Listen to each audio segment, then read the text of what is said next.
At this time, I'll call our Nash County Board of Commissioners meeting for September 18th, 2023 to order. It is customary for our board to begin each one of our meetings with the Pledge of Allegiance to the flag, as well as a prayer by a city commissioner. And during the time of the prayer, you're welcome to stand and join us in that prayer.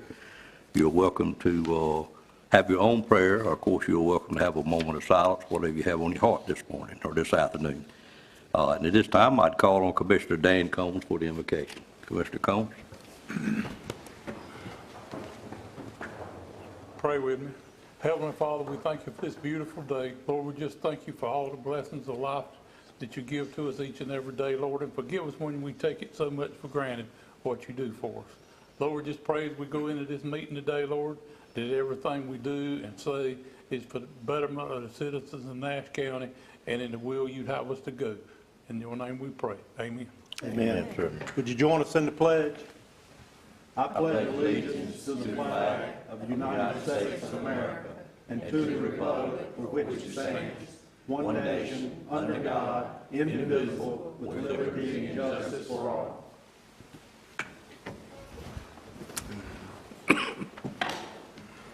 Thank you, Commissioners. This is our second meeting for the month, and generally during our second meeting, we will have our committee reports that the various commissioners serve on, as well as we would have an outside presenter and an inside presenter from some of the people outside that we participate with, for whatever way that may be, as well as an inside, which may well be a department head. And at this time, we're on item 4, and I think this appears to be some items that were left over or brought forward from budget review this year back in May and June, and I'll turn it over to our county manager, Stacy Satsford, for opening up this part of it. Yes, sir, thank you. We have two presentations this morning, one from Dorothy Hinton with Communities and Schools, and the other one from Pamela Gould with STEP. And those were two organizations that provided an application for funding at budget time. And we didn't fund them at budget time, but wanted to bring them before the board so that the board would have a better understanding of the work that's provided by these two agencies. And we will begin by asking Ms. Dorothy Hinton to come to the podium. Thank you. Good afternoon. Morning. Good afternoon. Thank you so much for allowing me a few minutes to be here this afternoon, and then I do have a presentation, and when I'm done, I'll ask, I also have a board member here that will close us out, but I promise you I will not take too long. You're fine. So I am Dorothy Hinton, and I am the Executive Director for Communities and Schools Rocky Mount Region. When you take a look at the presentation, I started with a little bit of history for the Communities and Schools organization. So in 1987, that was when Communities and Schools of the Rocky Mount region began serving students in Nash County. Actually, it was in Rocky Mount. During that time, the districts had not merged, and so it was in Rocky Mount where the original programming began at Edwards Middle School and Parker Middle School. Within a couple of years, we also began supporting students in Nash County as an extension of our work as well. And so eventually our landscape expanded to include all of the middle and high schools in the Nash Rocky Mount school system at that time. In 2013, because we had not had any services being provided to elementary school students, our program was typically students in grades 7 through 12. Those were the students that we supported. But in 2013, our state office presented us with an opportunity to expand into an elementary school. And so we began working with D.S. Johnson Elementary School in 2013. And let me back up and say that Communities in Schools is not only a local organization, nonprofit, it's a statewide nonprofit as well as a national nonprofit. Bill Milliken is the founder for Communities in Schools at the national level. In 2015, the national office presented us with a scaling grant opportunity to expand our programming even more. And so we applied in partnership with our state office for that expansion. Now, the thing about the national office is they do provide grant opportunities. They also require a match. And so it was a 3 to 4 year period that funding was. The idea was to grow into our elementary sites. And so we were awarded that grant in 2016, and we expanded into 25 schools. At that time, it was the Nash Rocky Mount Public School System. 14 elementary schools, 6 middle schools, and 5 high schools, which are the 4 comprehensive high schools and Tar River Academy. Today, we have scaled back because of sustainability or the lack thereof, sustainability. So we're back to sort of our original footprint of serving students in the middle and high schools. This is our model. When you take a look at the CIS model, our support has always been around ABC plus P, A being attendance, B being behavior, C coursework, P is parental engagement or parental involvement. Since that time, our state office has adopted an additional model, and we follow this model now where we have cubed the C, and so we are also focused on career and college readiness for our students. And it is our goal that our students are successful once they graduate. We get them across the line to graduation, and then we're moving them into a different space. We're equipping them with other skills and other opportunities so that they continue to be successful. An overview of our programming, you will see the 7 sites where we currently serve and some of the interventions that we provide. So we were providing an opportunity to do some re-engagement, work with those students that were missing from the educational setting, and that proved to be quite successful for us. So we call those students not dropouts, but students that were at risk for not being successful. And we had a 2-year opportunity with that work as well, and over that 2-year opportunity in those 5 schools in Nash County Public Schools, we were able to get 130 students back into the educational setting and moving them towards graduation or across the finish line. Other opportunities that we provide for our case-managed students, as well as our whole school supports, include tutoring. Project Connect and Zones of Regulation are evidence-based programs that CIS uses to support the students that we serve. 2 of the evidence-based programs, as well as developmental relationships, the developmental relationships framework, which is another evidence-based program that has been reworked for communities and schools. Opportunities that we provide, as I mentioned, are career and college exploration, financial literacy. We do have a partner in that space, and for years we have been providing financial literacy support to our middle school students. A couple of years ago, we pulled in our high school students to also receive that additional support as they are moving towards graduation. We do a STEMA retreat. It started as STEM. We added A for the arts, and we've added A on the end for agriculture. And so we have a good partnership with Ripe for Revival in bringing that agricultural piece exploration to the students that we serve also, giving them, trying to open their minds up to other opportunities that might be available for them. And we also do lots of resources for our families and our students, whether it's a food pantry, whether it's we're providing toiletries and hygiene items, whether it's providing a career fair at the school level, and also opportunities for our youth to do resume building, building their interview skills, and working with the parents also to get them connected to employment. This is our impact from our 21, 22, school year, and our data is vetted through RTI International. So our national office is on a October 1 to September 30 year, and while we move on in July to another school year or another year, our national office does not, and so our data lags. We do not have the official results from the 23 school year. However, what you will see is we did serve 408 students. We case managed them in 21-22. Out of that 408, 93% of those students were promoted. 80% of those students met their attendance goal. 75% met their behavior goal. 86% met the academic goal, and 99% of those students graduated.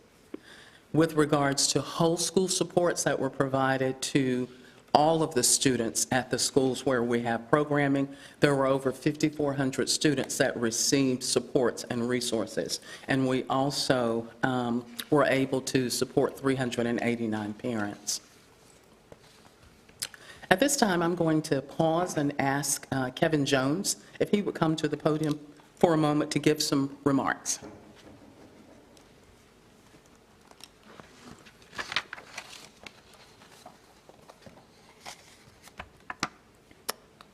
Thank you, Dorothy, and good afternoon, Mr. Chairman and board members. Thank you for your service and your hard work, for all that you do for the great county of Nash.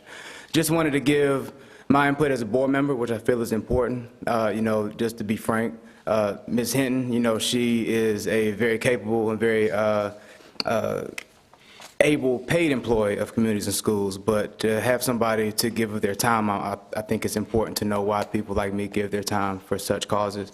And this cause, everything that Ms. Hinton said, I've seen, and historically, the Nash County Board of Commissioners has supported communities and schools. I'll go so far as to say that communities and schools in Rocky Mount wouldn't be if it weren't for the Nash County Board of Commissioners, dating back to how involved the collective board was dating back to the 80s. I talked to more seasoned teachers, some of whom are retired, and they talk about how much it meant to them to have such high-level leadership at the Board of Commissioner level involved with the growing and the sustaining of this organization.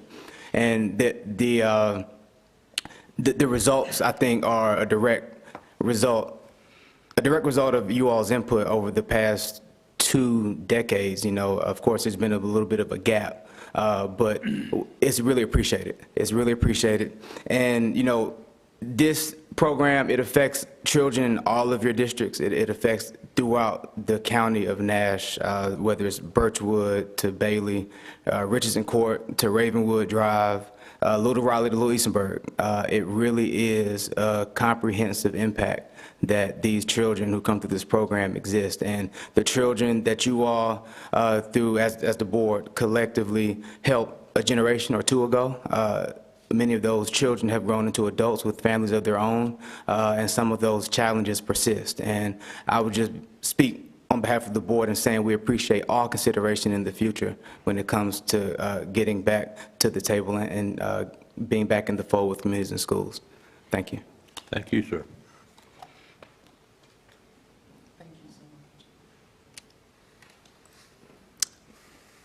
You will see my information, my contact information, and I'll pause to ask, does anyone have questions for me at this time? Yep. Board members, Ms. Belfield? I was a volunteer for over 20 years, in fact, when it started, junior high. And then you expand it later on to the elementary grades. Why did you cut back? Was it because of funding? It was, yes, sir. Because of sustainability, we did not have the funding. And so at that time, we grew from 9 sites to, as we saw on the slide, 25. And so being able to sustain that work was not something that our organization and our board were equipped to do at that time. It cost about $75,000 to $80,000 to fund one position in a school setting. That includes salaries, benefits, the student support at sites, and other materials that are needed to implement a program at a school site.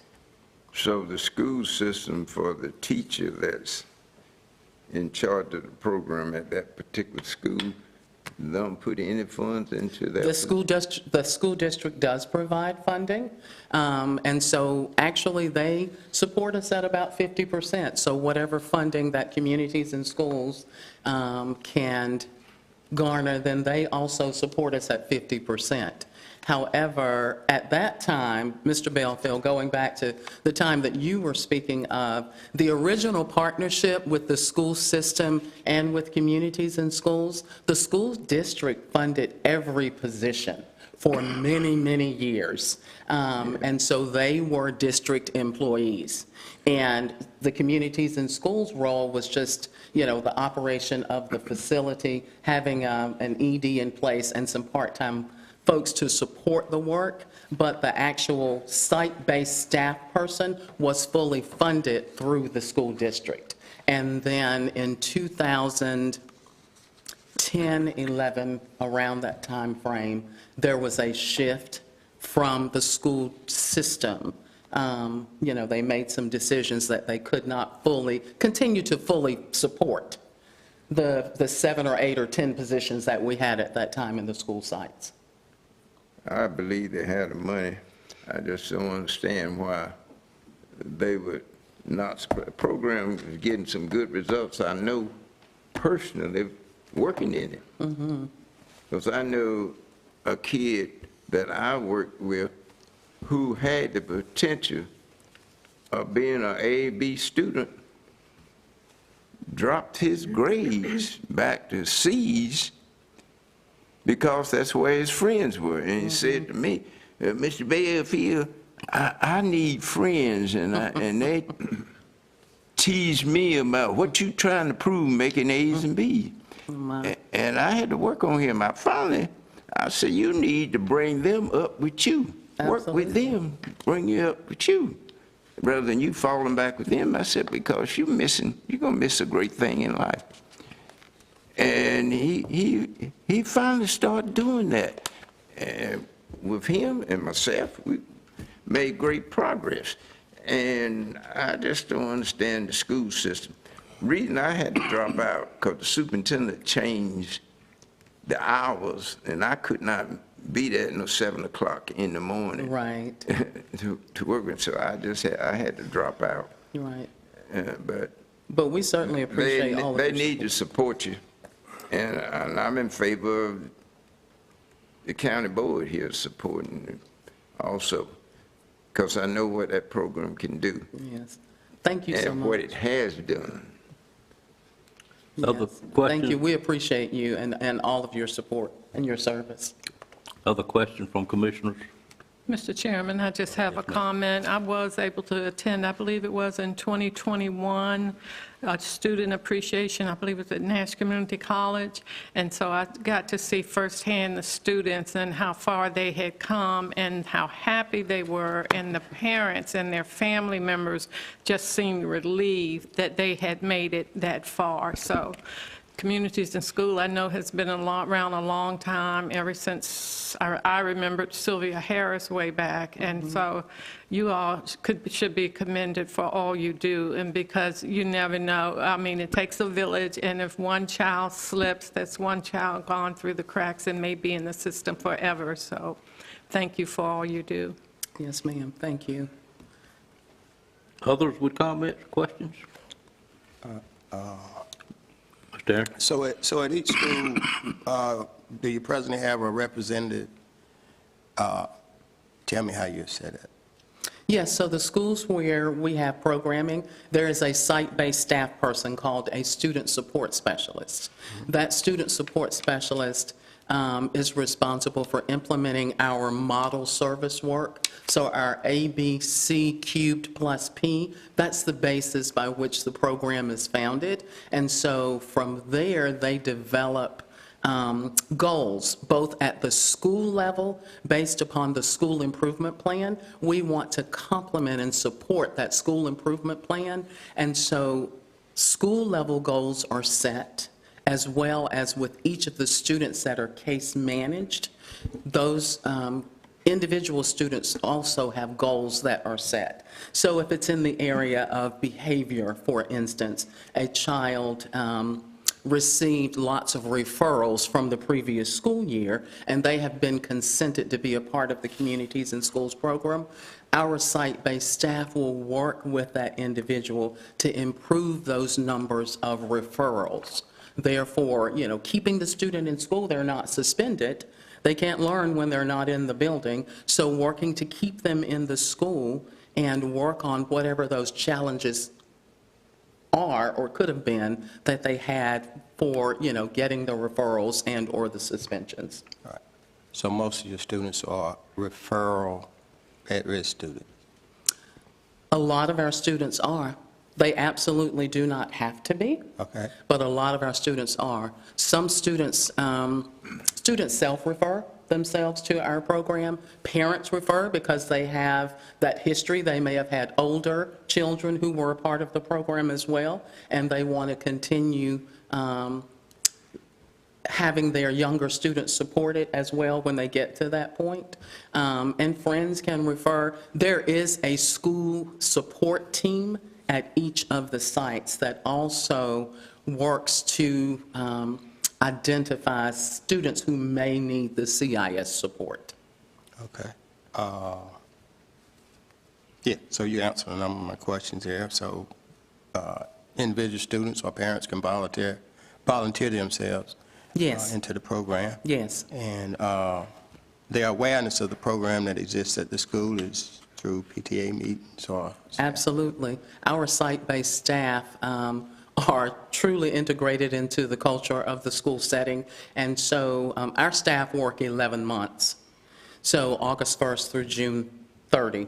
And during that time, they are there and available for parents and for other staff members. They are doing presentations as well as being a part of open house. They are based out of the site, so they have a space at each of the schools.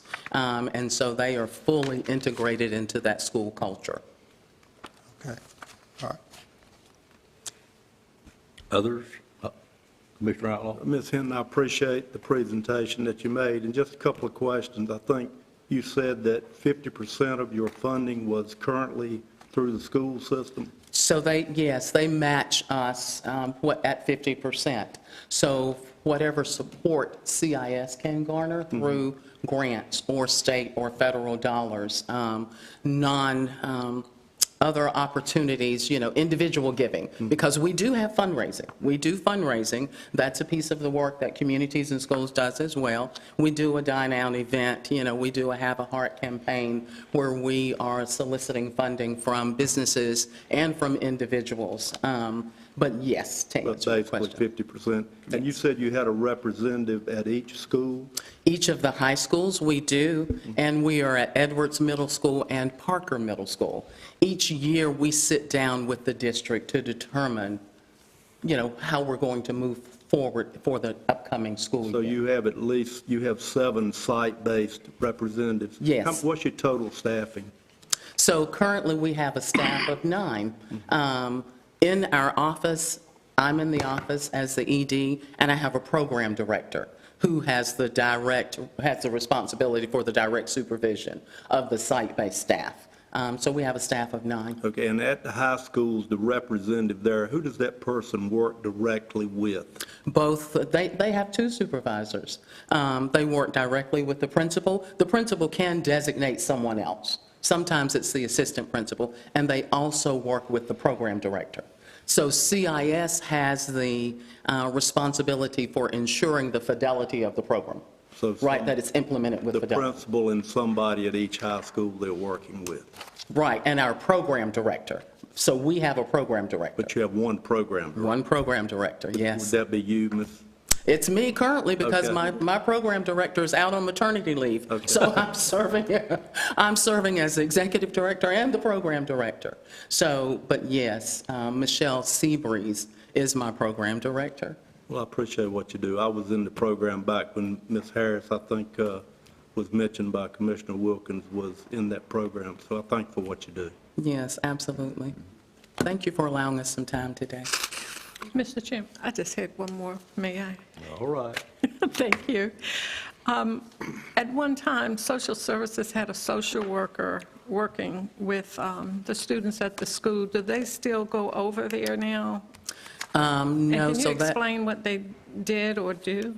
So in addition, and then this is going to go back to, piggyback on the follow-up to Mr. Belfield's comments and question, there were repositioned staff from the Department of Social Services as well that served to support students in the CIS program.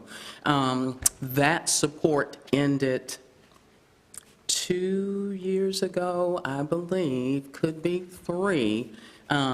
But yes, that was we understood, we had that relationship with Nash County Department of Social Services at that time. And that was a long-standing relationship as well. Initially, the individual was the social worker reassigned to work specifically with CIS students, and then we elevated the role somewhat so that that individual could support. And the position was at Nash Central High School. So, but the person was still being funded by the Department of Social Services. But you have no one now from No. DSS? Okay, thank you. Just a couple of things, Ms. Hinton, if I could.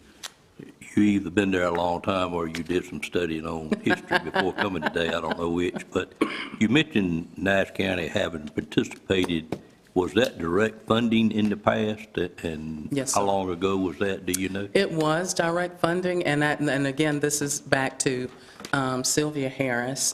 So just briefly, I worked under Sylvia Harris for a couple of years, and then I left and I came back. And so I do have a little bit of understanding of the history. I definitely did my research as well, though. But that was some direct support that was received, and I want to say, I can go back and dig into that a little bit more, but it was probably up through 2010, 12, Okay. maybe. That's good enough. You don't need to Yes. spend any time doing that. If I'm not mistaken, we still, and I'm getting my organizations confused, have some DSS people at the building on the Williford campus. What? There is one person, Carol Cook, yes, sir. Right. I don't know the name. Yeah, I think that is correct. Yep. And so the Williford Family Resource Center is an extension of Communities in Schools, and it's there, was placed there to provide resources specifically to that South Rocky Mount Williford family area. And so Carol Cook is the DSS individual who is there, yes. And Commissioner Wilkins mentioned 2 people, and so yes, Carol is still there at the Resource Center. Okay. And you have one in maybe Principal as well? Is it still there? At the resource. Resource Center? Is it still a resource center? It is still a Resource Center, yes, In sir. Principal? She is a former principal that the school system transitioned her into the director's role at the Resource Center. Okay. So she is a district employee. Okay.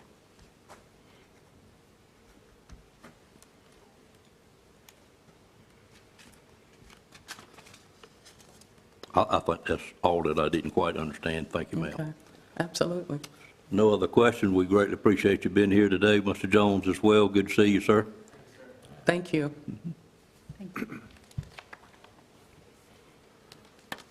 Ms. Sassler? Yes, next we'll call on Pamela Gould, with the Strategic Twin Counties Education Partnership, known as STEP. Correct. Awesome, thank you. And I believe I saw several of you guys last week at the summit. Thank you for your attendance. I hope this is not going to be too much step overload for you in less than a week. But good afternoon, and thank you for having me to come and present today about the work of STEP. I have provided you, I believe, 3 artifacts at your desk: our impact report, an infographic that shows our work-based learning continuum, and then just a one-pager that we use for multipurpose. We are a cross-sector collaborative with the ultimate goal of building a strong talent pipeline for the mutual benefit of our employers and our employees. Simply put, we connect classrooms to careers, and that is local careers and local companies. We know today's students are tomorrow's employees. STEP connects the dots from cradle to career, creating, supporting, and expanding efforts that ensure students are exposed to and fully prepared for our 21st century jobs that are in our region. Our hashtag Work Here initiative develops career awareness, seamless pathways to industry-recognized credentials, work-based learning opportunities and experiences, and employer and education partnerships. STEP was also selected as one of the 15 My Future NC local education attainment collaboratives in the state, known as LEACs, and we're leading the work in Nash and Edgecombe counties. Our steering committee created our vision to strengthen and increase the educational attainment in our counties by an additional 9% by 2030. Those of you that heard Cecilia Holden speak last week to that. So we know we have to have a stretch goal, and our stretch goal is a combined 9%. Focusing on educational equity and inclusion. Our 3 established objectives in that area with our vision and data is to better align our CTE pathways with current research-based labor market findings. We want to increase FAFSA completion by 21% over the next 3 years. We know there's a direct correlation between FAFSA completion and then those who actually receive credentials post-secondary. And then we want to do what we can to ensure third-grade students in the Twin Counties are reading at grade level. So we serve as the backbone organization to a steering committee, a community team, and some working groups charged with the call of action deep into our neighborhoods, our faith-based, and our business sectors. While we are quite proud of our partnerships and accomplishments, there remains opportunities for growth always, right? So fortunately, we have built our momentum back since the COVID slump. And as you can see, reflected in last year's impact report, our initiatives impacted over 9,000 students, K through 12. This year's report, currently being produced, will reflect another year impacting thousands of students and educators again. Also, we're sharing our work-based learning continuum, and that encompasses all of our signature events. On the front is the graphic, but on the back explains what they are. But those experiences are for career awareness, exploration, preparation, career seeking, and career placement. We know providing many touch points throughout a student's educational journey increases the probability of cultivating and keeping our talent local. We can't just be a one shot and one hit. We currently are laser focused on the far end of that continuum, providing more hands-on job experiences, including paid internships, pre-apprenticeships, and apprenticeships. In the last 3 years, less than 150 students have completed a paid work experience, excluding healthcare, because that's part of their clinical placement, of course. But that's out of a possible 5,000 or more eligible students. It is a time-tested method with a proven track record for producing strong results for our employers and workers. STEP has one part-time work-based learning liaison who not only connects the schools to employers willing to hire interns and apprentices, but she actually supports those employers with navigating that process and accessing funds through Apprenticeship NC, a state program. The need's great. Our hope is not only to increase Ms. Perry to a full-time, but also we would like to add additional liaisons to designated employer sectors. We believe a better educated, better prepared student is the key to economic prosperity and upward mobility in the great county of Nash and to our entire region. So your support is greatly appreciated. And if you have any questions, I'll be glad to answer them to the best of my ability. Board members, questions? Comments? Just a couple of things. Thank you for being here. Yes. Appreciate very much the presentation. Back when I served on the STEP board, which has been many years ago, the pharmaceutical company was involved with the STEP board. Is that still the case? So I That didn't is see their the name case. in the. They actually have a seat on our board. It's not reflective in this particular artifacts because they've just joined. So we have partners that provided different funding. So we have partners that provide hours and volunteer work, and then we have some partners that provide project-specific and not general operating. They provide project-specific. So Pfizer provides the funding for our elementary Brick City Engineer Challenge, which is a huge event, over 350 elementary students that design and code in a regional competition here in Nash County at Nash Community College. Okay, so And they fund all still of that. involved. Purchase the robots, the books, the whole 9 yards. Do you have, do any internship with Pfizer or Cummins? Or, I know Cummins and Pfizer were very Sure. big in it when I was. Yeah, exactly. And Ms. Perry just started, she just started in the spring. And so, of course, we look to our closest partners that provide us financial support to help pay back those, so they're the first that we look at. We currently do not, but that's not that we won't, because like I said, she just got started in April. What is the staffing for STEP? So I'm the full-time person. Okay. We have a full-time grant position that's open right now, and that's that position is specifically for the literacy project, the Lean into Literacy, to really help support literacy programs that are already going on in the county. And then we have 3 part-time, very part-time. One's like administrative help. She's only 10 hours a week. So And you then I got have yourself a grant person that you don't actually No have on grant board person. yet, and 3 part-time. Okay. Exactly.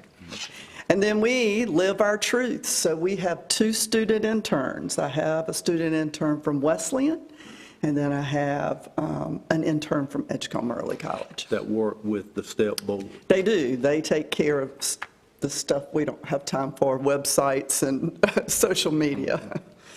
Yeah. Thank you. Mr. Belfield?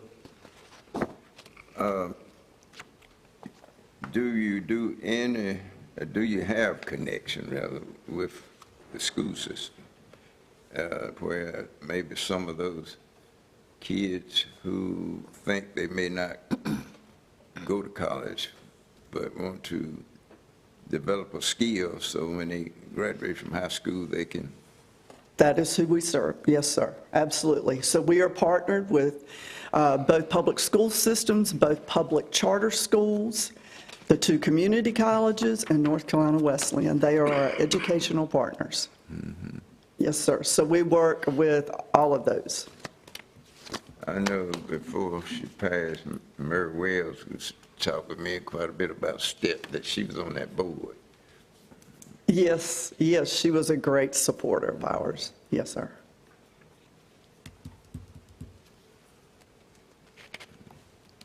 Other comments, questions?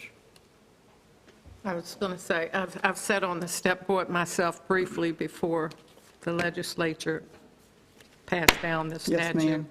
And I was very impressed. The employer in the foyer, Yep. I thought that was right on time. Yes, And, ma'am. And that was a call from our employers saying, can you do something? And if they ask us, then we're going to try to answer the call for our employers, absolutely. Yeah, and the teachers going to the various employers to see to find the need and go back and translate that to the students as Absolutely. well, because so many don't go to a four-year college anymore, or even a two-year. And so we need to catch them right out of high school, but thank you. Our belief and push is like, we would really love to see every high school student graduate with 2 credentials. A high school diploma being one, and another credential being second. That's right. It's in demand now. Absolutely. Thank you. Thank you. Other comments? Pam, thank you for being here today. And thank you, sir. Thank you Great all. presentation. We'll move to item number 6. I think the next 2 are inside presenters for the second meeting in September. So I'll call on Josh Sumner, our tax assessor, to come forward and enlighten us some with help. With help. Good afternoon. At this time, I would, the agenda item is to present the schedule of values for 2024. As you all know, our current revaluation is coming to an end at the end of this year, and we are to be ready and have our new schedules ready for January 1, 2024. And that is the reason we're here today, to present you the new schedule of values. I think we've left one at each of your spots. And I'd just like to make just a couple of comments on that. And I do have Gary Piner and Associates here today to help with the schedule of values and to go over a few items in there for you. So the main thing I want to just emphasize is the purpose of this manual is to describe the methodology and procedures for appraising all Nash County real estate at market value and present use value as of the effective date of January 1, 2024. This includes all land and/or improvements of all types. It is a comprehensive arrangement of tables, base rates, and ranges used not only for establishing the values as of the effective date, but will remain in effect for the subsequent years to be used in valuing any new construction and land developments until the next countywide reevaluation. The processes contained in this manual are utilized within the county's computer-assisted mass appraisal software and are in compliance with the mass appraisal techniques outlined in North Carolina general statutes. So what the schedule for this, what you have before you, will be effective January 1, 2024, and it'll remain until the next 8-year cycle. As you all remember, we were moved, our reevaluation was accelerated due to our sales ratio and falling below the 85% threshold that the state requires. So that is what brings us here today. And I will have Mr. Piner, if he will come up, or today I have Mr. Piner with us, Gene Roundtree, Jim Wren, and Eddie McCoy, our real estate supervisor appraisers here as well. So, One question before you leave. I know to go into effect January 24. Will that be in the bills we get in September of 24? that will be in the bills that you Reflected. receive September 2024. Okay, thank you. Yes. Thank you, ma'am. Thank you.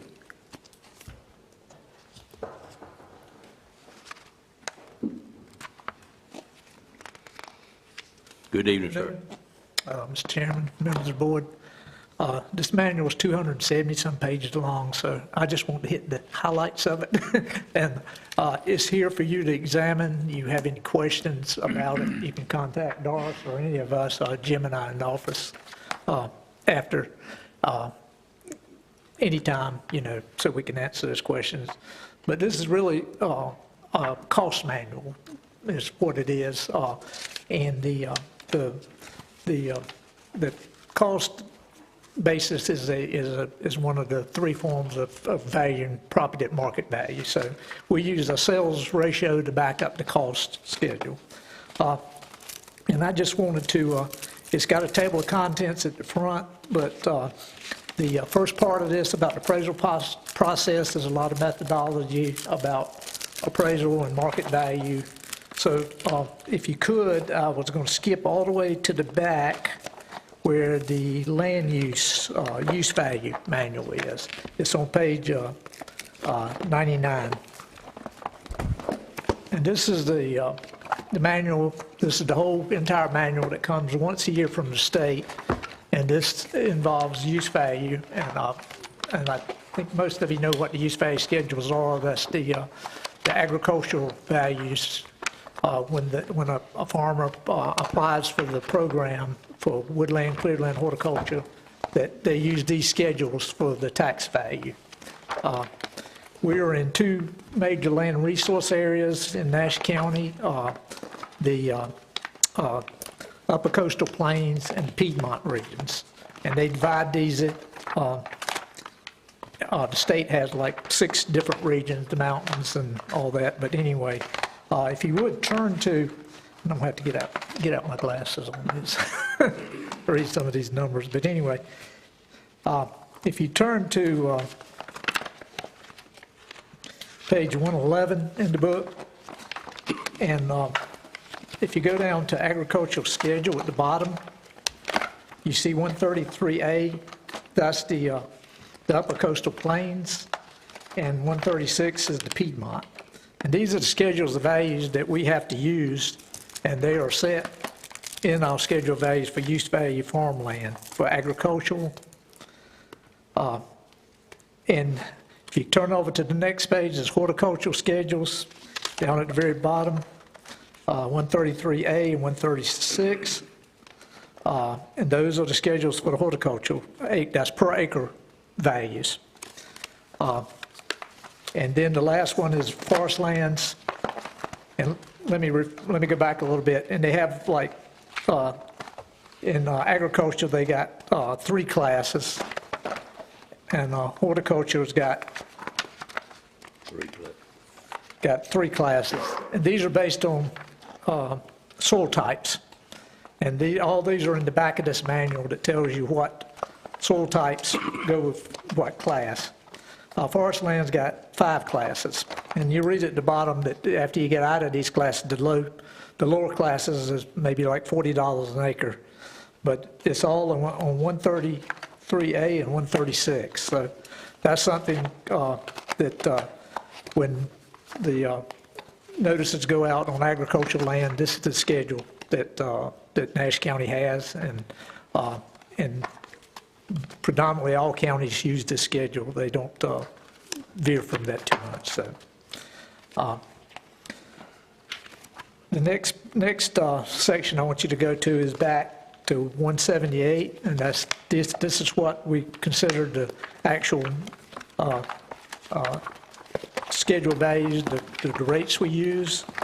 And we do lots by acres, by front foot, and square foot. And there's a lot of factors that go into the land things.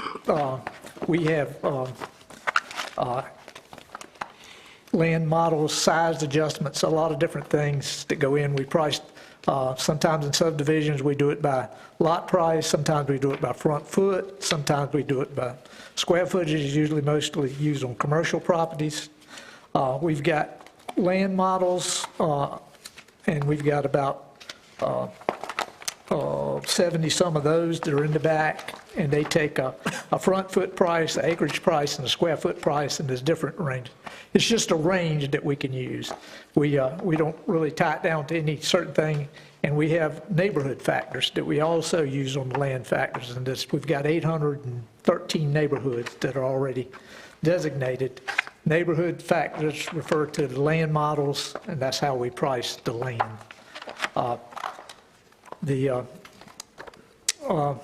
The next thing I wanted you to look at real quick is page 229, and this is the residential cost models. And there's a lot of moving parts in pricing a house, a residential house, or a commercial property. And these are different factors that go into it. And we try to come up with, at the end of the thing, we're looking for equity and uniformity among properties, and we try to target the market value of the property. The next section is 245, which is what we call outbuildings. And these are like your outdoor, besides doing a lot in a house, in your other structures, like your garages and barns, and these are the price range, the square foot price that's on those. Next, we're going to go to the 252, which is the depreciation schedules. For a standard average house with 60-year life, we usually it's about 1% a year for depreciations, and we've got different categories for the residential houses, different classes, excellent, very good, average. And then the depreciation, we also have depreciation schedule for outbuildings and extra features, and that's usually about 3% a year. And we have a separate depreciation for commercial property on 262. And we have also commercial pricing guides in here also in the back of this. The last thing that we've got in here is a little bit different on 269, 270 is solar farms and cell tower sites. We charge a certain amount for the solar farms and a certain amount, and this tells you how we come up with that value for those two items. Pretty much, that's small microscopic version of the schedule values. You've got a sheet in here on the very corner there, and it kind of tells you the scheduled timeline, proposed timeline. We're presenting the schedule values today, the public hearing October 2nd, and the proposed adoption of the schedule November 6th. A little bit about the revaluation update of what we're doing.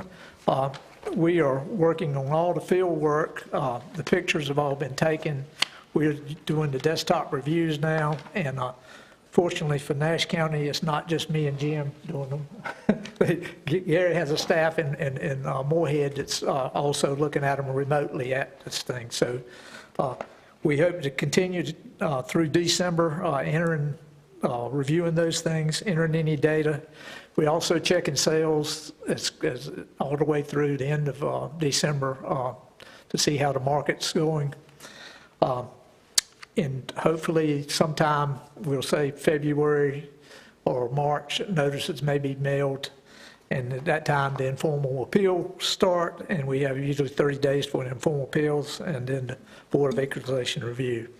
Now, before that time, we would go over some of the things that you'll probably will go on after we send notices out, the questions you're probably going to get and how we're going to handle the appeals. So if there's any questions or that you might have. I know that's a quick overview, but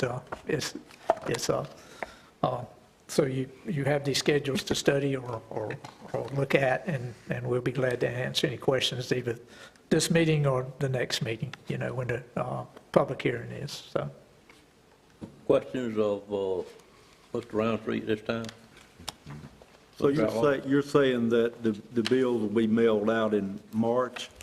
Is that what you're thinking with the new values? We're hoping to get it as soon as what we usually like to do is of course we do all the we do a lot of checking on the final checks and stuff, and when we get that finished, and we'll send the notices out. You're estimating March, somewhere in that time frame. In a revaluation year, the Board of E&R can meet can extend that, that timeframe that's usually set up between April and May. Okay. I've been in counties where they've done it in October, but, you know, that's the kind of extreme. But anyway. Thank you. And that's the schedule, proposed new schedule, must outlaw not the bill itself. Right. Yeah. Your time. Yeah, send out notices, and that just gives evaluation notice. That starts the process of Right. appeals. Other questions, Mr. Roundtree? Gene, would you mind opening back up to 229? Okay. And I think that's what we, commissioners, will be most familiar with as far as understanding. Of course, Ms. Leggett would understand the ag values better than most of us would, I'm sure. But on the residential, could you just walk down that chart a little bit and tell us how it works? Some of these are factors, and some of them are money factors for valuation. The base cost rate, That's what I'm interested in. 85,000, but we used that to start off on like a C-grade house, probably 3 bedrooms, 2 baths. And then we add on, like brick veneer is more. There are additional cost factors that are all added for heating and air and different things. And then we use grades. We use grades A through E, A being the highest, the C being the average, and they have factors on it also. There's a lot of different other factors that goes into this schedule, the way the software works. And if you see some of these other schedules, the add-ons, there's different figures, there's different factors all involved in that. And there's some examples in the first part about but they're the basic thing, examples that are in the first part of the manual. It just uses a real simple version of how the thing's done. Well, like on your base value, you mentioned 85,000. Yeah. If I go down and I've got brick at 1.5, what does 1.5 mean? It's multiplying that one of those factors, 1.5, and it may be the base rate times, there's a cost factor in there for brick addition, and it's probably multiplying it times 1.5. Does that make sense? Not yet, but I probably need to study it some rather than get into it too far. I know you wouldn't multiply the 85 times No, 1.5 that would be just right, because it has yeah. brick, but I can, Yeah, it's additional for brick as a certain amount. It's probably a dollar amount, and that's multiplying it times 1.5.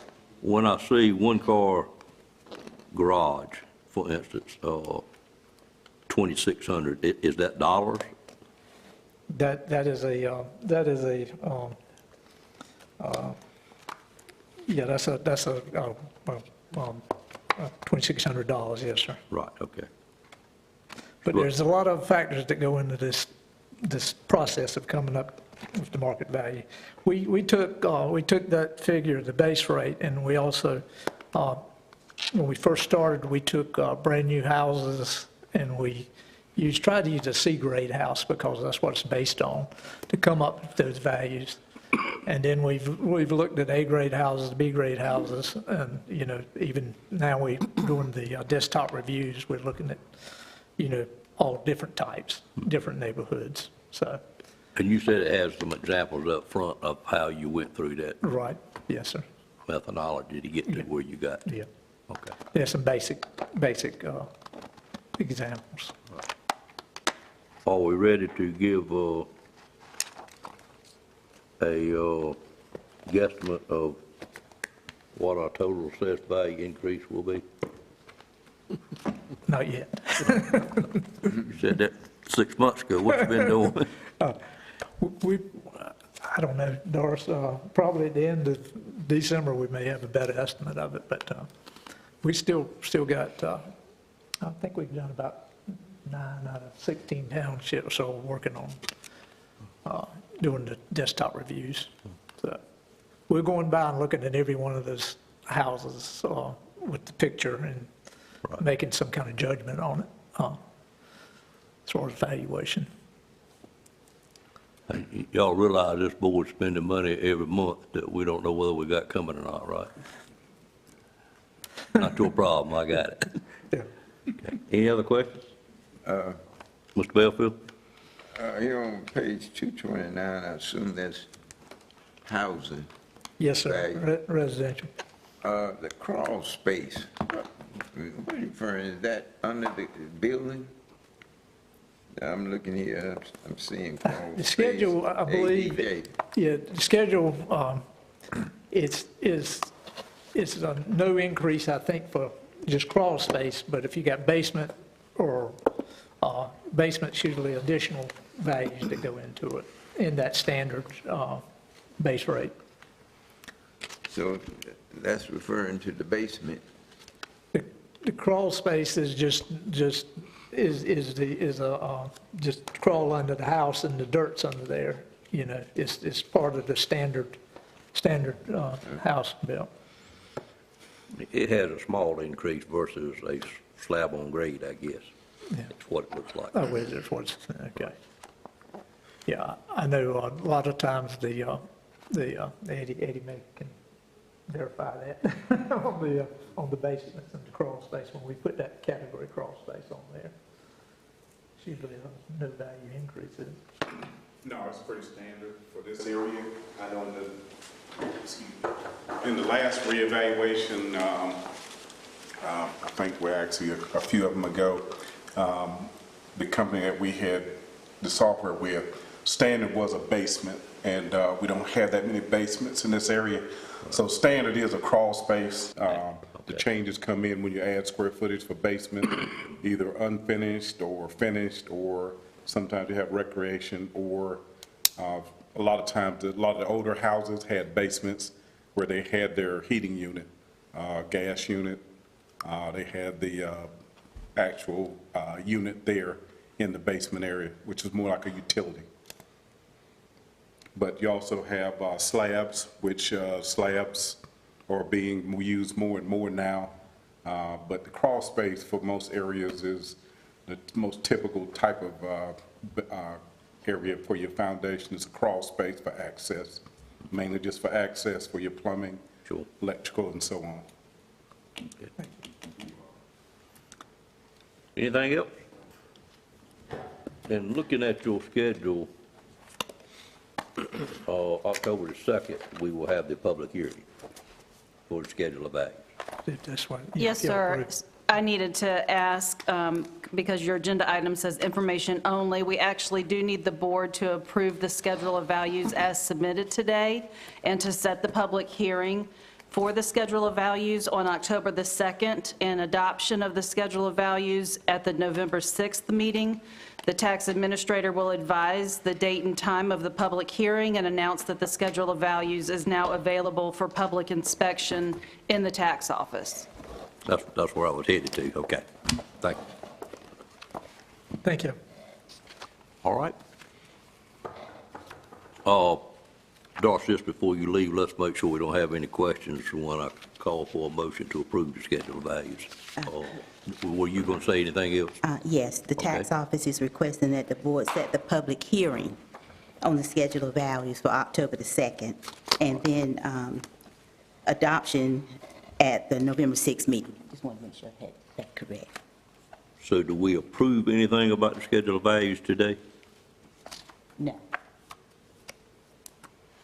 Approve as submitted? we do not approve anything today. Okay. Today, we just need to have you set the public hearing so that I can start advertising. And did we approve it after the Yes, sir. public hearing? Yes, sir. We good? Ms. Yes. Sattler? Okay. All right, I'd entertain a motion to set the public hearing for the schedule of values for October the 2nd at our regular scheduled meeting, which would begin at 9 o'clock. If I could get that motion. So moved. Moved by Commissioner Outlaw, seconded by Second. Commissioner Wilkins. Questions on that motion? We all good, know what we're doing now?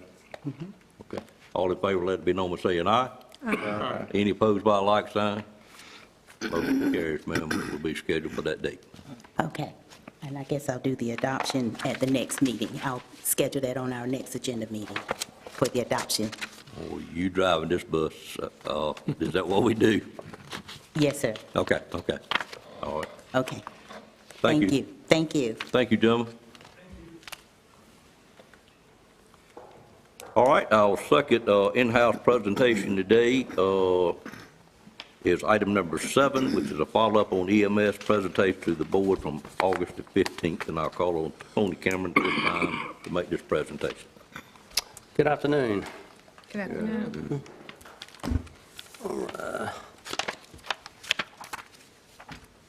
Okay. Do we have anything up here, or are we looking at your slides? You should be looking at my slides only. Okay. Yes, sir. The reason I'm here before you today is to clarify some information that was delivered in the last meeting that was not correct, and to give the board a better understanding exactly where EMS is with a true reflection of the status. These errors are highlighted in this PowerPoint, and it's our goal as we move forward is to capture better data to present to you. So I want to make sure that you get the right information every single time and receive a true reflection of what EMS is doing and how they're doing out in the field and what they need. So as we all know, EMS has 110 positions. And the biggest thing that EMS is fighting today is staffing. Staffing specifically with experienced personnel. And what I mean by that is experienced EMTs, experienced paramedics, and that's our shortfall right now. We are receiving applications daily for EMTs, but these EMTs are what we call green, with no experience, and it's taken a lot of effort on our FTO staff and our personnel to train these people. Here is a breakdown of our current staff. Admin staff, we have 1, EMTs 37, advanced EMTs 16, paramedics 49. Of course, as we move further, we don't want to overpopulate our staff with EMTs because then we're filling up our medic spots, and we need to have a healthy balance for our patient care. And at the end of the day, is what we're looking for is to provide excellent professional patient care when we're dispatched. So it's critical that we maintain and we hire credentialed folks with experience. Here's a further breakdown of our current staffing and training. You can see there are 4 members in advanced EMT, 9 members in our paramedic class, and there's a detailed breakdown of our field training program and how many folks do we have in that program. What's critical with this particular slide is that we have 13 people that's in training in advanced certification programs that are currently employed with our agency. And it's essential that we maintain those people as they finish these programs. We're looking at December for most of them graduating as late as March. So that's a big, big deal with our folks. Here's another tracking mechanism that we put in place in our office. We're now tracking our sheet, and this is a live document. Yes, sir. Do you do okay with us asking questions as you go? Yes, sir. Okay, would you Yes, back up a slide then? Yes, sir. And if it interrupts you, we can do it the other way and do it at the Oh, end. no, sir, that's fine. Let me just, I can't quite see. Right there, sir? Yeah, any questions right there? Are these EMS only, or is this all emergency services, including your dispatchers? This is only EMS folks. Thank you. Back up one more time, Tony. Yes, sir. 7 vacant positions. That's correct, as of this morning. What are they? How you break them down? All right, vacant positions, they're paramedics, EMTs, or advanced. So I can't give you an accurate count of what's on the books right now.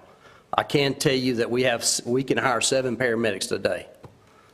So how those positions are exactly labeled in our personnel, whether they're work against positions or EMT positions, they're EMT or higher. Does that make sense, Mr. Cone? Mm-hmm.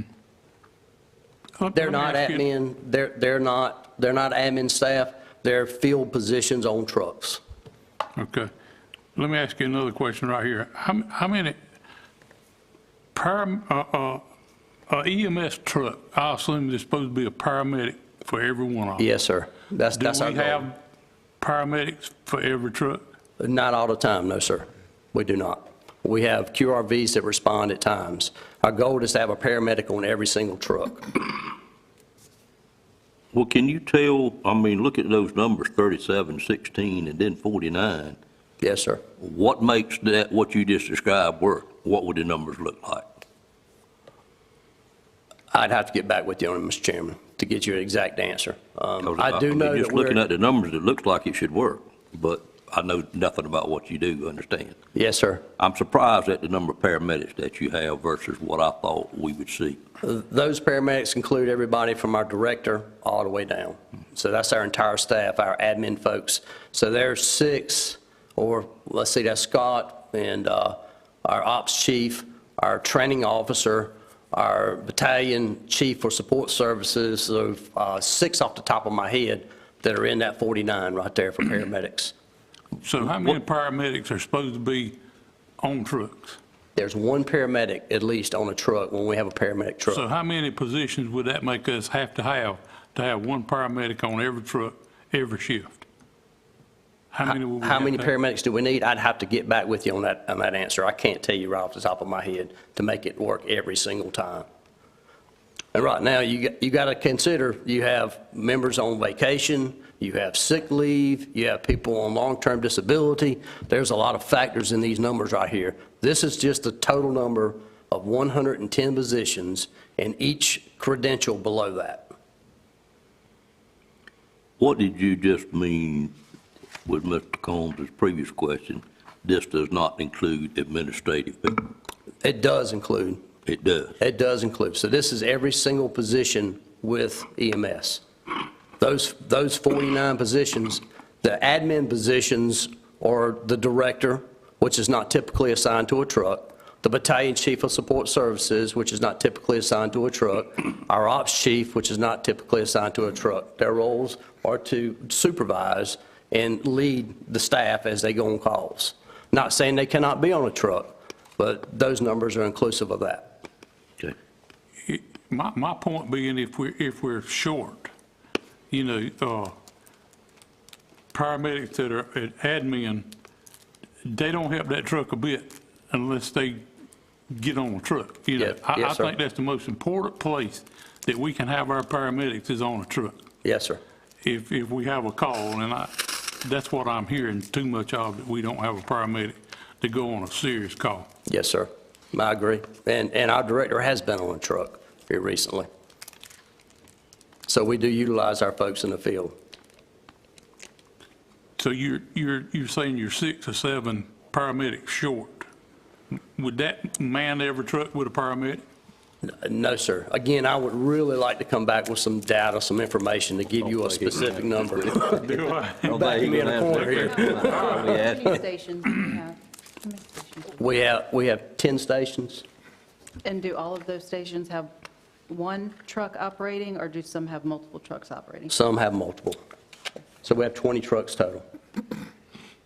So if it was 1 truck per station with 10 stations and 4 shifts, we would need 40 paramedics at least to have a paramedic on each truck on each shift. And nobody off. Those numbers With are nobody off, with nobody on vacation, a perfect scenario, but I know, then we have multiple trucks. And Right. then we have all the other factors, yeah. right. The only thing I see that does surprise me is the ratio that you currently have, I thought would be in more distress than what I see it here, but I don't know what it takes to make it work either way. Yes, sir. It'd be ideal for everybody to be a paramedic. That'd be the ideal situation. That would be ideal. Right. Gotcha. Mr. Chairman, Yes. the 7 vacant positions, how long have they been open? They're constantly rotating. Right now, I have 7 people in the process, in hiring process right now, and it might be 6 tomorrow, it might be 5 tomorrow, it might be 8. So that number is constantly evolving, which was the reason we created the live data or the live tracking sheet, so everyone could see it live. So you do have prospective employees that could fill that position, those positions possibly? Yes. Okay. Not paramedics, EMTs only, Okay. inexperienced EMTs. My point being about the paramedics is you you need to let us know what we as a board need to do to man these paramedic positions, because I just, to me, it's scary that you send out green EMTs with no paramedic, and a man's having a heart attack. I mean, I think if that's our shortcoming, we need to fix it. And I see it as all of us, but we got to do something. We can't continue to have the shortages we have. Well, what my staff's telling me, we're on the edge of paramedics. We need paramedics, and we need experienced staff hired is what we need. To give you a specific number of how many people that we need to hire today, I can't tell you that. I need more information from my staff to give you that detailed number. But I can tell you, we do need experienced people. What's taxing our staff and our FTOs is we're training these new EMTs, and it's taking their focus and it's draining them. And they need help. They need experienced people to come in and help them. And that's the challenge that we're seeing right now, and you'll see it further in the slide. Are we having a problem hiring paramedics? Yes, sir, absolutely. Are they just not there? They're not in the workforce, or I think are a paramedic they're gone somewhere else? I think a paramedic is just that position that's sought out by many, many agencies and many, many private groups, and quite honestly, paying more money. And they're doing better for the families, is what I've been told. Well, we look at that, but you got a 6% vacancy rate. I'm hearing upwards of 25, 30% in other areas, and I'm sure the ratio of paramedics are the same. So I think 6% compared to the market looks pretty well for what you and your team have done since we went to the increased number of shifts. The last I saw at Wake County, it was like 34%, but that's been a few months ago. Vacancy rate, I don't know what those sheets, what those positions were, but it was pretty darn high. Right. And I hadn't seen a 6% anywhere, but that's what you got here. Yep. But if they're the wrong people, understand that's an issue too. Yeah, the Go ahead. untrained folks is our challenge. Right. Okay. Now, you can change your mind about us interrupting if you want to No, finish. you're fine. Okay. I apologize for my voice. I've got allergies that are killing me. I think I was here and I was detailing the tracking sheets that we have in place. And part of this process is all three of these documents are live documents. So the supervisors are going in and they're tracking what they do as much as they can on a daily basis for personnel tracking, hiring tracking sheet, and a station tracking log. This is the specific data that was not correct in our last meeting. This is what I was reporting on. And this was specifically off by 25 shutdowns per station, 25 shutdowns from the period of January to July. This is the actual, and what we did, we broke it down a little bit further for the first 12 hours, the second 12 hours, the full 24 hours, and the total shutdowns. So this is a true reflection of what is actually going on from January to July, the current date. And the big picture behind this is when these stations are shut down, this is when trucks are not in place or in those places to respond to calls. And as you can see with your respective counties and respective districts, I'll give you a moment to absorb that.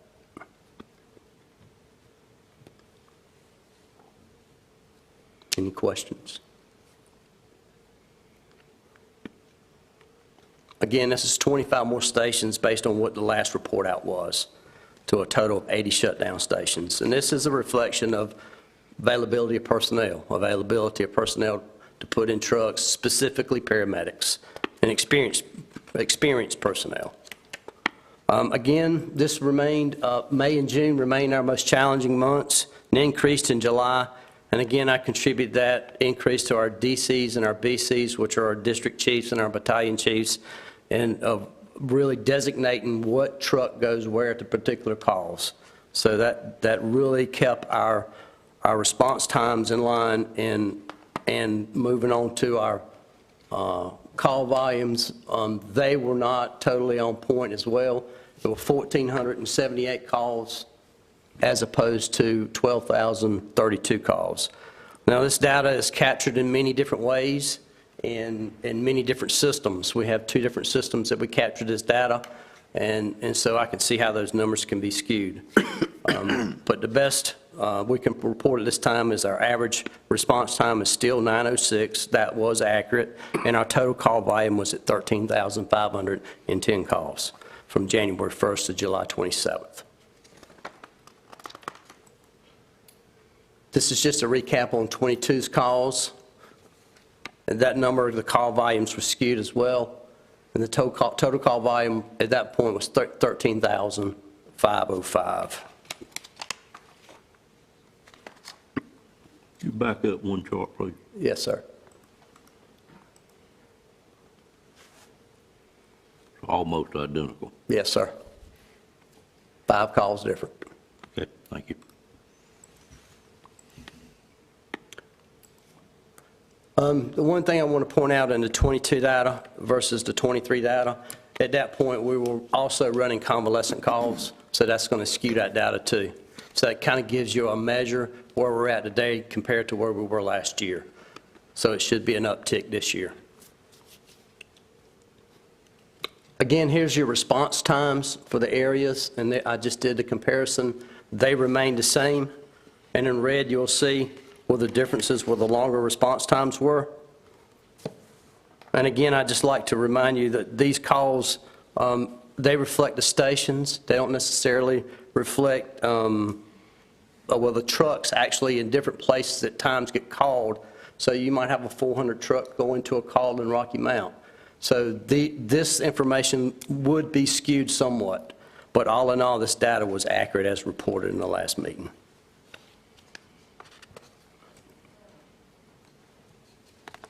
All right. So the critical issues that I really want to address, over the last month I took some time and I spent some time with our staff, and I wanted to listen to their stories and to really tell me how EMS could be better, and basically send me things that you need. And what I heard was 4 things. I heard salaries, I heard accountability, I heard morale, and I heard performance. And these are the critical things that I think we need to address with EMS. Would you say those again, please? Salaries, accountability. What does that mean? Accountability, some feel that individuals are not being held accountable for their actions. Okay. That's what I thought it meant. I just want to make sure. Yeah. Morale and performance.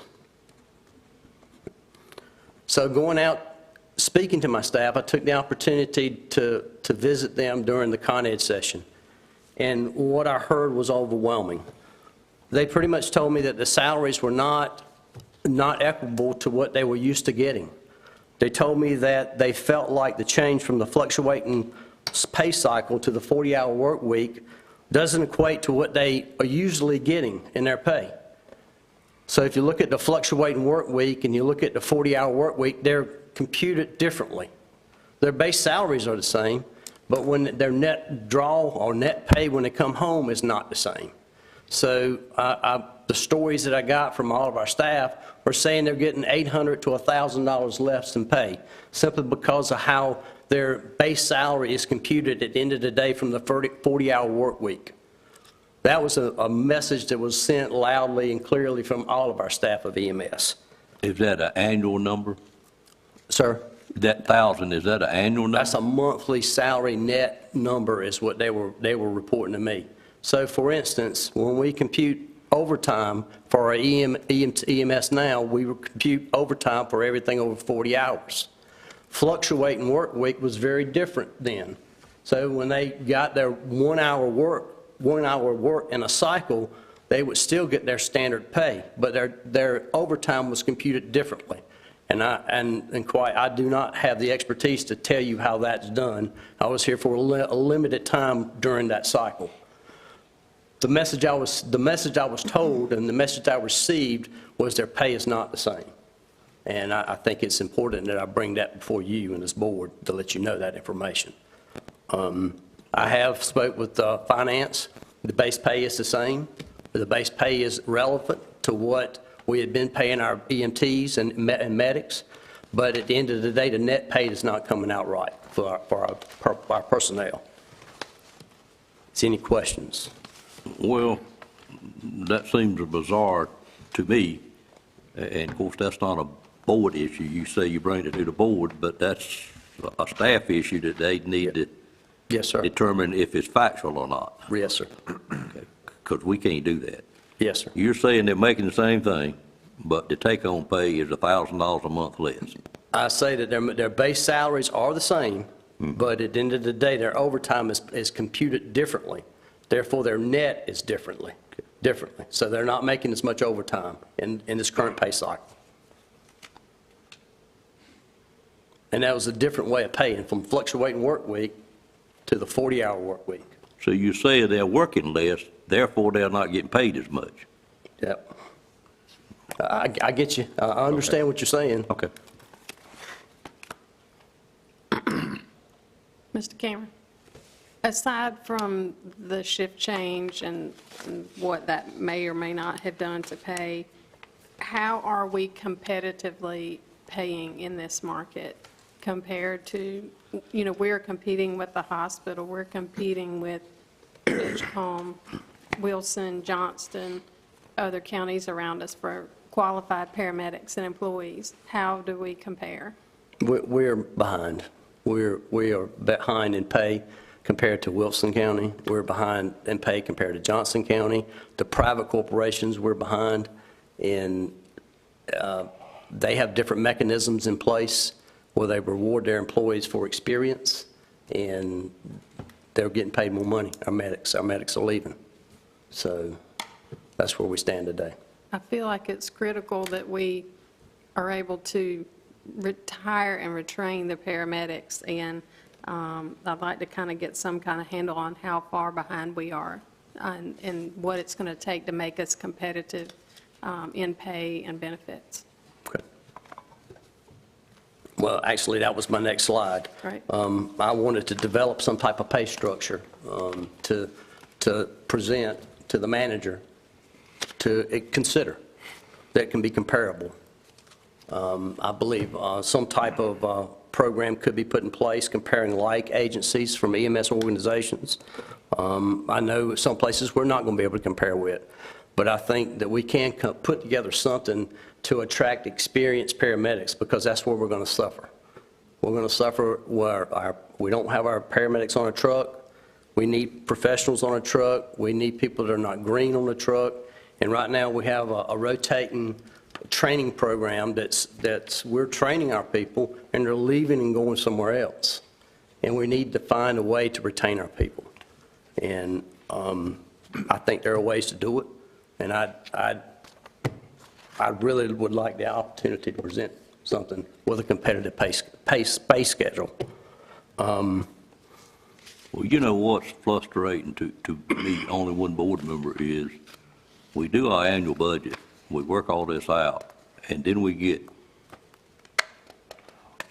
4 months into the budget, and we got everybody coming to us wanting more, but we've adopted our budget, we've spent our revenue for that year, so it just makes it difficult. We got to do this at budget season. I get it. But go ahead with your presentation. All right. So addressing our morale issues, I think it's important that we address directly with our staff their troubles and engage more often with their needs. So that means our supervisors need to get out, and we need to talk to our people and find and learn our people, what their needs are. Continue to develop our staff. We have 13 staff members that are in training right now. And what I mean by that, those 13 members are in training to get advanced certificates to either advanced EMTs or paramedics. And they will graduate in December or March. And we really need to focus on retaining those people and keeping them here at Nash EMS. They have opportunities. Any one of them can leave today and become a paramedic in Johnson and Wake or wherever they want to. That's just a fact. People need paramedics. How about Wilson? How do we compare with counties our size? We're behind at Wilson as well. As my understanding, meeting with the director in Wilson, they have a mechanism in place where all county employees get experience percentages increases. So that puts us behind.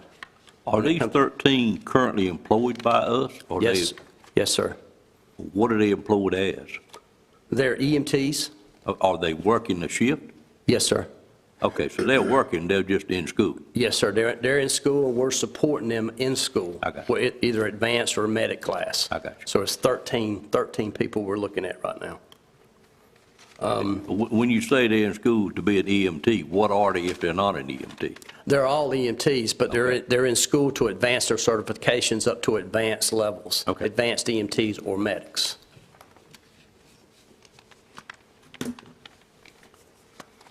And I think, we're overloading our training officers. We're putting a tremendous responsibility on developing our team with our training officers. So we need to be mindful not to hire so many EMTs and put so much on our training officers to get burnt out, because at the end of the day, our care, our patient care is what's important. And that's what we need to focus on. With that, again, our resource is our human resources, our most valuable resource. We need to focus on that, I think. And I think now at this time I'll take any questions. Additional questions. Okay. Other questions from commissioners at this time? You mentioned, I thought you were going to a slide that showed something about comparing other counties. I didn't bring that Okay, at that's this fine. point. That's fine. I just wanted to give the board a better understanding. Again, I went to all the shifts. I spoke to every one of our folks. I put all the DCs in one room. I put all the BCs in one room. I spoke to our director, and this is the overwhelming message I got from our people. And I wanted you to have that information directly from me. Okay, thank you, sir. Just a comment, these paramedics are our critical care employees. They're looking after the people in the county that they have to administer to. And I think we need to evaluate what we're doing. And I think if we're not competitive, we need to be competitive. We need to get good paramedics, and we need to be able to keep them. And if we don't, it's our fault. Yes, sir. Thank you, Mr. Cameron. Thanks, sir. Thank you. Next item on the agenda is Nash County Pet Connection Center change order. And I'll call on Mr. Boone at this time. Thank you, Mr. Chairman. The item I have for the board today is the final amending change order on the Nash County Pet Connection Center project. You recall I've been before the board on a number of occasions on this particular project, presenting change orders, and this is one of the few times that I get to revel in an opportunity to present a change order to the board that has a negative number attached to it. So what you will see is, again, the final amending change order with R&L Builders, Dawson Contracting Services, which assists us with contract administration on the project, has prepared the change order and amends the total contract amount from $2,518,022.69, reduces that contract amount $18,930 for amended contract amount of $2,499,092.69. As you can see, those two items encompass some allowances we had in the contract that we did not use, and some items that were billed erroneously during the course of the project that we're getting credited for here at the end. So I'm asking the board to approve the final amending change order and authorize the county manager to sign that on behalf of the county. And then once we've done that and we've received all the closeout documents that the county is due, we will process the final payment request on this project. That said, I'll be glad to answer any questions you may have. Any questions of Mr. Boone on this item? If not, I entertain a motion to approve the final change order. So moved. Moved by Commissioner Belfield and Commissioner Outlaw. I'll take one as the motion, one as the second. Be the second. Okay, sir. Any questions on that motion?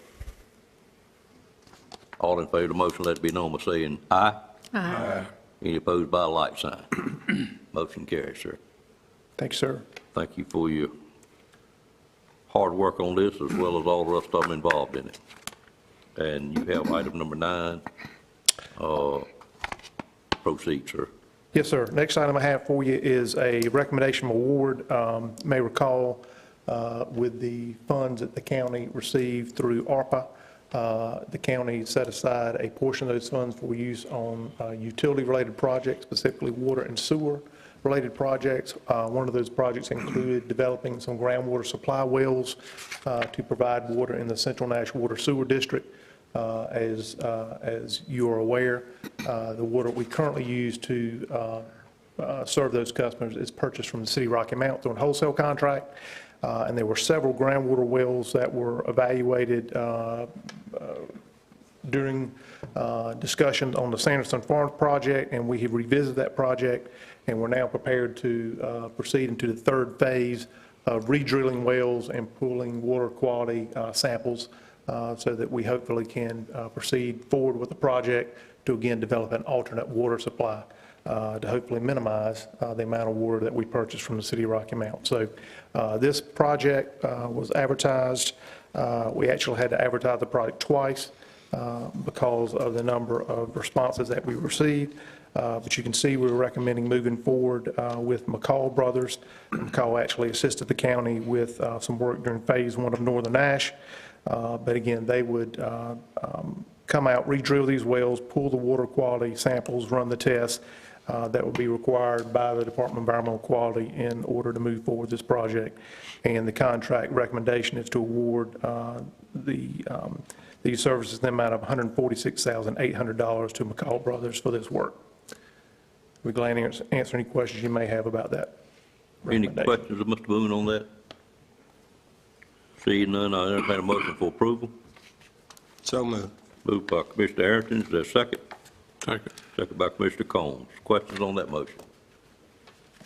How many wells was it on the Sanderson Farm site? There were five wells, and we are focusing our efforts on 4 of those wells, primarily on the west side of the property. Okay. All in favor of the motion, let it be known by saying aye. Aye. Any opposed by a like sign? Motion carries as well, sir. Thank you. You don't have anything else water-related wise yet? That'll be our next meeting. Intend to bring forward a recommendation award on contract 3 for the Northern Ash Water Sewer Project at the meeting in October. October, okay. All right, we'll go ahead with item number 10, which is public safety. All right, final item I have for you is a memorandum of agreement with the North Carolina Department of Public Safety. As you're aware, we've been working with the Division of Emergency Management. Our emergency management team has been working very closely with them since the tornado that we experienced back on July 19th. This memorandum of agreement provides for funds that will assist the county with debris removal and disposal at the Nash County landfill. And as you can see, the amount to be provided for that work is $100,000. I'm asking the board to approve that memorandum of agreement and authorize the county manager to sign the agreement on behalf of the county. And this is for the work in the unincorporated portion of Nash County. This is separate from the work that was undertaken within the town limits of Dorchester. Any questions on this item? Motion for approval? So moved. For the matter to decide it. Have a motion by Commissioner Leggett. Is there a second? Second. Second by Commissioner Wilkins. Questions on that motion?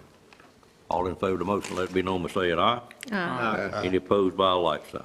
Motion carries as well. Thank you, Thanks, sir. Item 11 is the board committees or special reports. I'll turn it over to Vice Chairman Wayne Outlaw. Thank you, Mr. Chairman. We'll start with District 1, Commissioner Arrington. Okay, District 1, that Community Caregivers Advisory Board, Stacy, you could take, I told you in the past, you could take me off that committee, off of that advisory board. The Juvenile Prevention Council, continue to attend those meetings. There's nothing, I think, special, extra to report, other than we're basically meeting every month and going over the data that the different members present to us. as far as their resources are trying to prevent juvenile activity. Any questions for Commissioner Arrington? Hearing none. District 2, Commissioner Belfield. One question, Mr. Outlaw, if I could, Mr. Harrington. Hold on, Mr. Belfield. Excuse me, Mr. Belfield.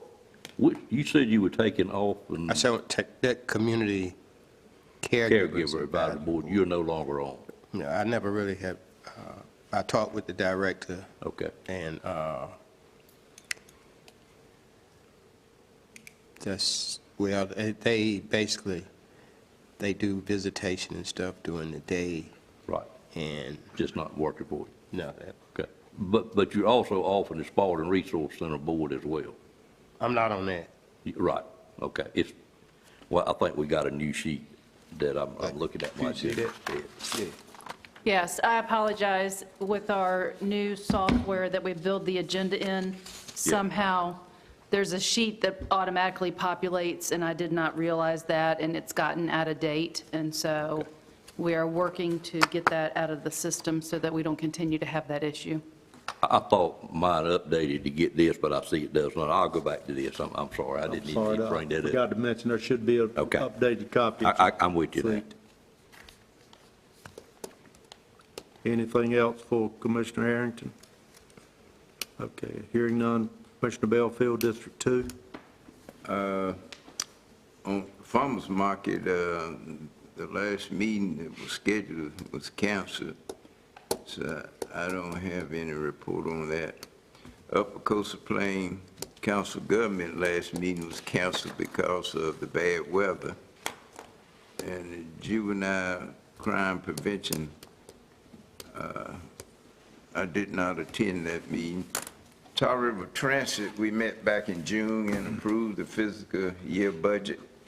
And they also, the staff presented us with the Rocky Mount Micro Transit Feasibility Study. What they're doing there is trying to expand the transportation where citizens, senior citizens, need to go to the doctor. They don't have to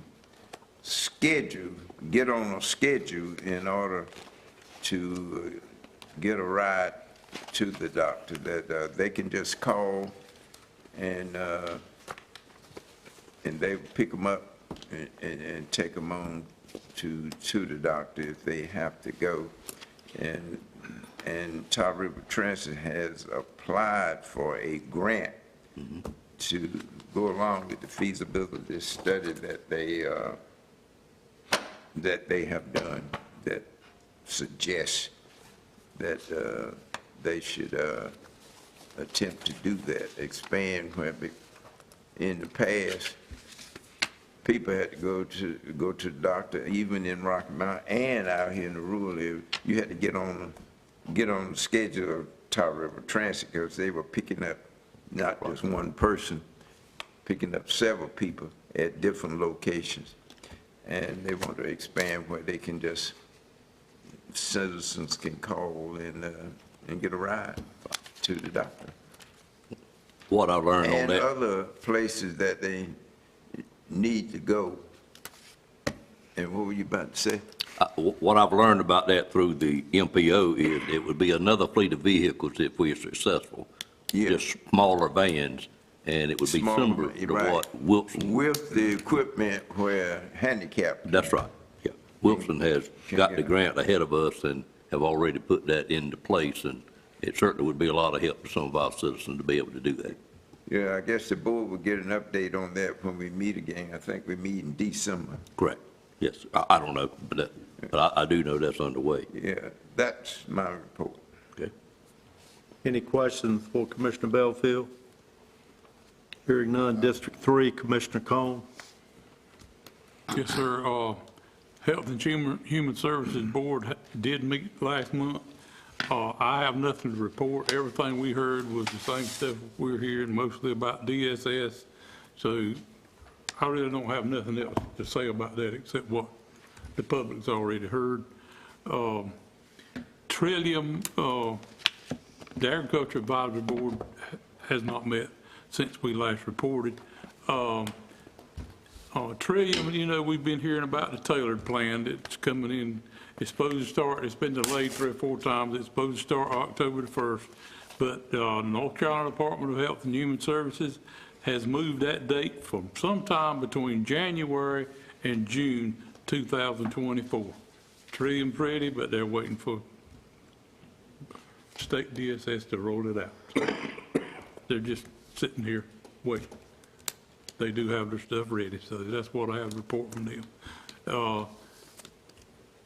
That's all I've got to report on.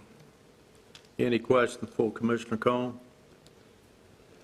Hearing none, District 4, Commissioner Leggett. All right, first I'd like to report on UNC Nash Healthcare Board activities. I provided each member a detailed copy of that report, but I'll report on some of the highlights as well. Most notably, this past July, UNC Health at Nash received a 4-star rating from CMS, putting Nash among the top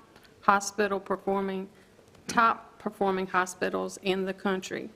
Also, over the past year, UNC Nash received a Leapfrog Grade A score for the 4th year in a row, so it's quite an accomplishment.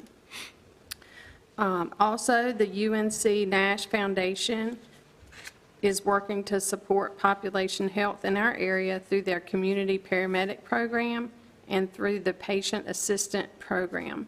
Just recently, they launched a new program that works with patients struggling with substance abuse that come in through their emergency department by connecting those individuals with peer support specialists. Those peer support specialists help the patients by serving as advocates while they navigate through the healthcare system. Also, Nash continually recruits for doctors to bring qualified doctors to our area. In your report are the names of several doctors that have recently been hired or are coming here within the next couple of months. This includes 2 doctors in cardiology, 2 in cancer care, 1 doctor in ear, nose, and throat specialty, 1 doctor to be located at the Middlesex Clinic for internal medicine and pediatrics, and then also a new doctor in general surgery. To complete my report, the Natural Resources Resilience Committee has not met, but is expected to meet by the end of this year, and the Farmers Market Advisory Committee has not met either. That's my report. Any questions for Commissioner Leggett? One question on your written report under facilities, the Nash Board of Commissioners. I'm assuming that's the Nash General Hospital Board of Commissioners. The hospital's board is called Board of Commissioners as well. Yes, sir. Right. That is the UNC Nash Health Board of Commissioners. UNC Nash, okay. I just didn't remember us doing anything there. I got it. Thank you. Okay, District 5, I have 3 committees that I serve on. First is the RPO. Nothing really significant to report from the RPO. I did have a discussion with DOT regarding the roundabouts on Eastern Avenue, and Chairman, I believe that that area would be in the MPO. Correct. Yes, sir. So I believe in the discussions we had before this project ever got started, there was discussion about lighting of these roundabouts. Indeed, it was discussed. And there's some concern that that was not in the contract, but I just would pass that to you then as a member of the MPO to, I've already followed up with DOT, but I think it's critical that they have lighting at these roundabouts.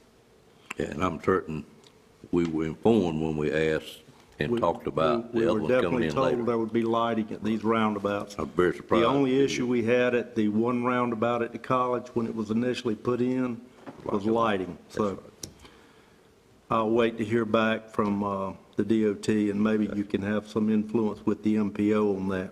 Okay.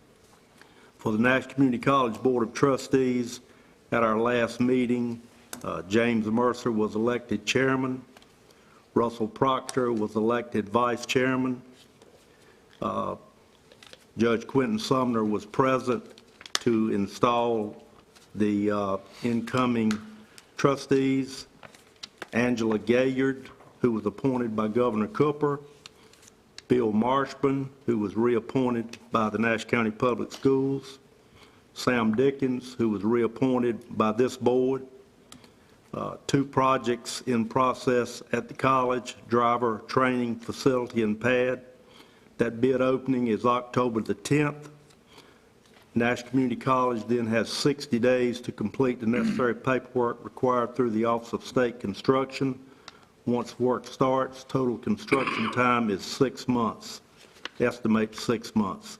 So it should be completed by no later than the summer of 2024, and that will not only handle driver training for the pad, but there'll be BLET training and fire training and other training taking place on that property. Construction of the Vet Tech addition is progressing on schedule. It's approximately 60% complete. The projected completion date for occupancy is first quarter 2024, hopefully January. And if anybody needs that information, just let me know, and I can send it to you via email for that, those 2 projects. Nash County Broadband Committee, Ms. McGee, and I missed the last meeting because of a conflict, but Ms. McGee will continue to provide updates to the board after each meeting, and once you reference that information, if you have any questions, then reach out to any member of the committee or the manager or Ms. McGee. Any questions? Hearing none, District 6, Commissioner Wilkins. The GTC board met in July. At that time, the ECU, North Carolina State Collaborative, there were 44 students that attended vet camp, 25 students attended math camp, and 42 students attended the STEM camp. 22 students attended the finance camp, which is the financial literacy program. And at North Carolina Wesleyan, fall enrollment was up 24% for graduates and 29% for freshmen. And they are now offering 4 master's programs with the addition of a Master of Public Health. And the Dunn Center will host a Bob Ross art exhibit November 2nd through January the 4th. And ECU Project Kitty Hawk is building an online tech program. And that is it for the Gateway Technology and the Economic Development Alliance. As you know, I believe I mentioned it in August that the new chair is Robert Covington, and that we haven't met since July either, and they're asking that all stakeholders find people to be from the private sector or a leading employer in our county with a variety of employees for job duties to identify stakeholders. And that is about all I have. Any questions for Commissioner Wilkins? Hearing none, I will turn it back to the chairman for his report and then continuation of the agenda. All right, first item is the Tourism Development Authority. We have not had another meeting. Our next meeting will be January the 9th. I went over the last time we had the budget that was approved. The Rocky Mount MPO has not met since the last time either. Our next meeting is November the 20th. And my other one is, of course, share with 2 other commissioners, and Ms. Wilkins reported on that. I will say our next meeting appears to be on the 27th of September. What we got. So we will be meeting then. All right, that concludes item number 11. I had a question. Yes, sir. I'm sorry. On the tourism board? Yes, sir. Well, Elizabeth City had their Down East Classic. Correct. We had heard that the tourism board decided to defund them. Tourism board did not defund it. I don't know where that came from. Tourism board voted to change the funding. They asked for $60,000. Tourism board voted to supply $30,000. Okay, so you reduced it. They have never got $60,000. In years past, there are some times when they've got anywhere between 20 and 40. And the board looks at it based on the prior year's room nights booking and makes a decision on that, but it was funded at $30,000. And I believe the year before, it might have been $40,000. I'm not certain of that, Mr. Arrington, but it has variated between 20 and 40. Never been to 60, but this time, based on report that was given on room nights, it was funded at $30,000. Okay, Yeah, all right. defunding has never been considered. I don't know where that would have come from. Okay, so, Okay. reduced it. Sure, it was reduced. I'm not sure it was reduced from the year before, but there are some years where it's gotten $40,000. In years past, they have had it as many as 3 different nights they were in town, and they have refined that to, basically, they were, been in town the last few years, only one night, which is Friday night. And so that greatly affects the room nights, and of course, all the decisions made on the Travel and Tourism Board is based on room nights for an event of that nature. And they keep track of that very well. All right, thank you. Okay? Yes, sir. Next item on the agenda is a closed session, and it will be for attorney-client privilege as well as some personnel matters. Did you have anything else in open session, No, sir. Manager? And then after the closed session, we will come back out here to recess, and we'll be recessing until the 26th of September at 6 p.m. in this room, and that will be for the purpose of our beginning working on our opioid funding model that Nash County will be moving forward with the funds that we'll receive from the opioid settlement. And it will be a public, I don't know what's called a public hearing or a public information session that night. More like a, It's information, the public can speak. sure, okay. But as I've said before, we are working to hire an assistant county manager and opioid settlement manager.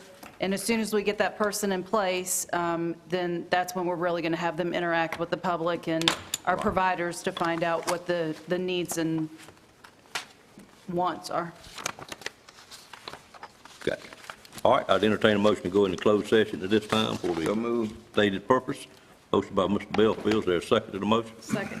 Second by Commissioner Leggett. Questions on the motion?